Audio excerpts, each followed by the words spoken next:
అందరికీ నమస్కారం। ఈరోజు మరి ప్రెస్ మీట్ పెట్టడానికి గల కారణం రాష్ట్ర ప్రజలందరూ కూడా చూస్తున్నారు।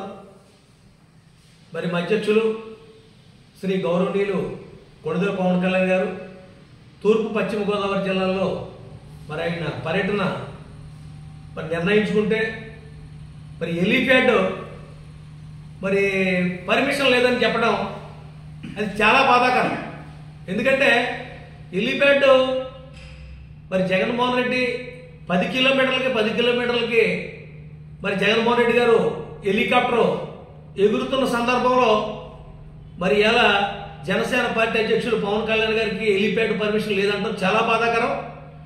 ఇది ప్రజాస్వామ్యం కూని చేసినట్టుగా ప్రతి ఒక్కళ్ళు కూడా అంటే జనసేన పార్టీ నాయకులే కాదు ప్రతి ఒక్కళ్ళు కూడా దీన్ని ఖచ్చితంగా ముక్త కంఠంతో మరి వ్యతిరేకిస్తా ఉన్నారు। మరి ఇంత దుర్మార్గమైన పరిపాలన కానీ ఇంత నియంత్రిత పరిపాలన కానీ ఎక్కడ గతంలో ఎప్పుడు కూడా లేదు। అది ఒక జగన్మోహన్ రెడ్డి పరిపాలనలోనే మనం చూస్తూ ఉన్నాం। ఎందుకంటే మరి ఒక ప్రజాస్వామ్యం బతకాలన్నా అలాగే ఏదైనా ప్రజలకు న్యాయం జరగాలన్నా ప్రతిపక్షాల గొంతు ఖచ్చితంగా వినిపించాలి। అంతే తప్ప నువ్వు అధికారం ఉంది కదని చెప్పేసి నీ ఇష్టం వచ్చినట్టు చేసుకుపోతే అది కరెక్ట్ కాదు। ఎందుకంటే నువ్వు చేసేదాన్ని అందులో తప్పిదాలు ఉంటే ప్రతిపక్షంగా మరి మాట్లాడవలసిన అవసరం ఉంది। మరి మా అధ్యక్షులు ఎలక్షన్ క్యాంపెయిన్లో భాగంగా మరి మా నాయకులందరినీ మమ్మల్ని అందరినీ కలవడానికి వస్తున్న సందర్భంలో మీరు ఇది చేయడం చాలా బాధాకరం। అలాగే ముఖ్యంగా అధికారులకు చెప్తా ఉన్నాం, ఆర్ఎండ్బి అధికారులు కానీ అలాగే ఈ పర్మిషన్లు ఇచ్చే అధికారులు ఎవరైతే ఉన్నారో ఖచ్చితంగా దీనికి పర్యవేక్షణ మీరు అనుభవిస్తారు।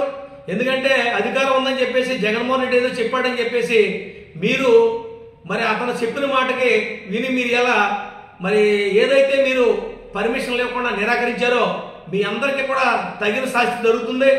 ఇవాళ ప్రభుత్వాలు ఉంటాయి పోతాయి, అధికారం ఒక్కరికి శాశ్వతం కాదు ఎప్పుడు కూడా। ఖచ్చితంగా అధికారులు కూడా అర్థం చేసుకోవాలి। ఈ రోజులో ఉండదు, ఖచ్చితంగా రేపు రాబోయే రోజులు ఖచ్చితంగా జనసేన తెలుగుదేశం ప్రభుత్వం స్థాపించడం ఖాయం। ఖచ్చితంగా మీ అందరికీ బుద్ధి చెప్తాం, అన్ని రకాలుగా బుద్ధి చెప్తాం। ఇదే జగన్మోహన్ రెడ్డి ఈ రాష్ట్రంలో ఎలా తిరుగుతాడో కూడా చూస్తాం। ఎందుకంటే నువ్వు చేసే పని రేపు పొద్దున్న మళ్ళీ మేమే చేయవలసి వస్తుంది। అన్నిటినీ కూడా నువ్వే నేర్పుతున్నావు, రేపు పొద్దున్న మేము వచ్చాక ఏం చేయాలనేది కూడా నువ్వే నిర్ణయిస్తున్నావు కనుక దీనికి రెడీగా ఉండమని ఖచ్చితంగా రేపు రాబోయే రోజుల్లో ఖచ్చితంగా దీనికి పర్యవేక్షణ అనిపించాల్సి వస్తుంది। ఇది తీవ్రంగా జనసేన పార్టీ తరఫున ఖండిస్తూ నీకు చెప్పు దెబ్బలు తగిలే రోజులు దగ్గరలో ఉన్నాయి జగన్మోహన్ రెడ్డి, నువ్వు ఖచ్చితంగా అర్థం చేసుకో, ఇప్పటికైనా బుద్ధి తెచ్చుకో। నువ్వేం చేస్తున్నావో ఏంటో కూడా తెలియదు। హెలికాప్టర్ను తెక్కకుండా చేసే పెద్ద గొప్ప మరి ఘనకారం చేసినాడు అనుకుంటాం।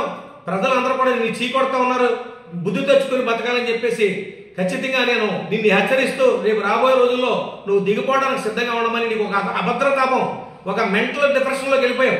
ఖచ్చితంగా నీ ప్రభుత్వం పడిపోతుంది, నీ ప్రభుత్వం కూలిపోతుందని నీకు తెలుసు। అందుకని ఎంతో కొంత కక్ష సాధింపులు చర్యలు చేయాలని నీ ఆలోచనలో ఖచ్చితంగా నువ్వు విరమించుకోకపోతే ఖచ్చితంగా రేపు ఇంకా మరింత నష్టపోయి కనీసం 0 అంటే 1 సీటు కూడా నీకు రాష్ట్రంలో రాకుండా పోతుంది। ఖచ్చితంగా జనసేన తెలుగుదేశం ప్రభుత్వం వస్తుంది। ఖచ్చితంగా నువ్వు చేసిన అవినీతి మీద ప్రతి దాని మీద కూడా ప్రజలకి కళ్ళగట్టినట్టు చూపించి నిన్ను శిక్షించే రోజు దగ్గరలో ఉంది। నీకు, నీ నాయకులకి, మీ ఎమ్మెల్యేలకి, మంత్రులకి ప్రతి ఒక్కటే కూడా సమాధానం చెప్తామని మరి తెలుపుతూ సెలవు తీసుకున్నాం। జై జనసేన, జై జనసేన, జై పవన్ కళ్యాణ్ గారు।